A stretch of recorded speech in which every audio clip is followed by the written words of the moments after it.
La première grande étape de votre parcours d'installation en tant que médecin généraliste, ça va être de remplir toutes les formalités administratives. On en a recensé 6, on vous détaille tout ça.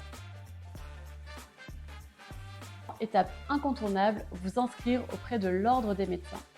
Cette étape qui va vous apporter une reconnaissance professionnelle et qui va vous permettre d'exercer la médecine en France. Pour ce faire, c'est assez simple, il vous suffit d'envoyer un dossier papier à l'ordre des médecins qui comportera un double de votre diplôme, un justificatif de domicile et une copie de votre pièce d'identité. Obtenir votre numéro RPPS. C'est un identifiant unique qui remplace petit à petit le numéro ADELI. Normalement, il vous sera délivré en même temps que votre carte professionnelle remise par l'ordre des médecins. Ouvrir un compte en banque professionnel. Ça simplifiera grandement votre gestion comptable. Renseignez-vous auprès de votre banque actuelle. Certaines banques proposent des tarifs avantageux pour leurs clients qui souhaitent ouvrir un compte à titre professionnel. Vous enregistrez auprès de l'assurance maladie. C'est une étape très importante puisque c'est à ce moment-là que vous allez pouvoir choisir votre secteur de conventionnement, secteur 1, secteur 2 ou Optam. Ce choix va dépendre de différents critères et notamment de la patientèle à laquelle vous vous adressez, de votre spécialité ou encore de votre zone géographique. Souscrire à une assurance professionnelle. C'est obligatoire en France sous peine d'amende et elle vous couvrira en cas de dommages causés à un patient. Il est également grandement recommandé de souscrire à une assurance prévoyance qui, elle, vous couvrira en cas d'arrêt de votre activité pour cause de maladie par exemple.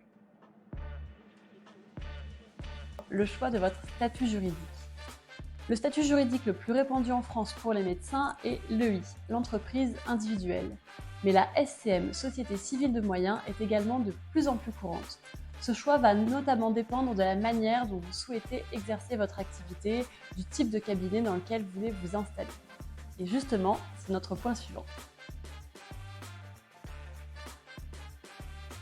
La deuxième grande étape de votre parcours d'installation en tant que médecin généraliste, ça va être de trouver votre lieu d'exercice. Et pour cela, il va falloir que vous commenciez par vous poser quelques questions.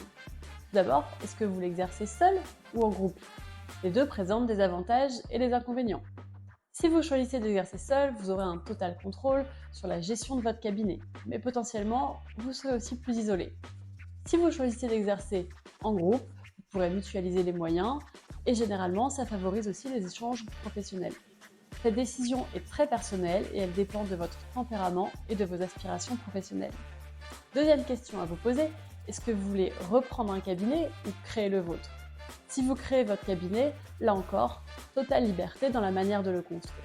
Si vous décidez de reprendre un cabinet déjà existant, dans la plupart des cas, vous bénéficierez déjà d'une reconnaissance locale et d'une patientèle déjà établie. Mais ce sera aussi plus coûteux puisque vous achèterez en même temps la patientèle. Et enfin, autre question à vous poser, est-ce que vous souhaitez vous installer en zone franche ou sous-dotée? Là encore, c'est un choix qui doit être mûrement réfléchi. Sachez que si vous installez dans ces zones, vous pouvez prétendre un certain nombre d'aides. Nous avons d'ailleurs déjà rédigé un article à ce sujet que vous pouvez retrouver sur le blog Vous Soignez. Quelles que soient les réponses aux questions précédentes, votre futur lieu d'exercice se trouve très certainement sur Vous Soignez. Nous avons déjà plus de 1000 offres publiées sur notre site, que ce soit de l'achat ou de la location.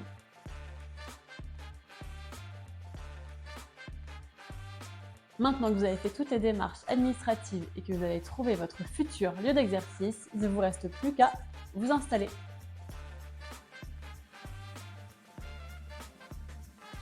Et ça va commencer par l'achat de mobilier et de matériel médical adapté à votre pratique.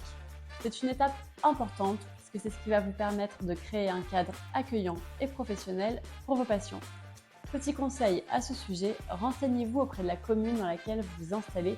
Certaines d'entre elles proposent des dispositifs d'aide à l'installation qui passent par des subventions pour l'achat d'équipements. Ça peut être intéressant. Deuxièmement, il va falloir que vous choisissiez les logiciels qui vont vous aider dans votre gestion administrative au quotidien. Il existe une multitude de logiciels qui permettent à la fois le suivi des dossiers des patients, la prise de rendez-vous ou encore la téléconsultation.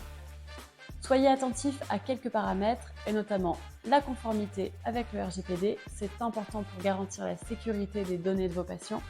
Deuxièmement, la compatibilité avec votre système d'exploitation, c'est-à-dire que vous soyez sous Mac ou sous Windows, certains logiciels peuvent ne pas être compatibles. Et enfin, renseignez-vous sur la qualité du support technique de l'outil choisi, c'est-à-dire si vous rencontrez un bug, un problème technique au quotidien, est-ce que quelqu'un va être capable de vous apporter une solution rapidement? C'est important pour ne pas vous faire perdre de temps. Ensuite, vous allez pouvoir choisir d'installer ou non une plaque professionnelle. C'est facultatif, mais ça peut être un gage de sérieux. Soyez attentifs, toutefois, les plaques professionnelles sont réglementées par l'ordre des médecins et seuls certains éléments peuvent figurer dessus. C'est notamment le cas de vos coordonnées, de vos diplômes et de vos horaires d'ouverture. Et enfin, dernier paramètre sur lequel vous devez être vigilant, c'est le respect des normes PMR dans votre cabinet.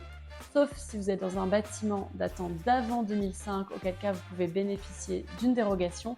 Sinon, votre cabinet doit être adapté au personnel à mobilité réduite et pouvoir les accueillir dans des bonnes conditions. Voilà, on a fait le tour. Vous êtes maintenant prêt à vous installer dans votre nouveau cabinet.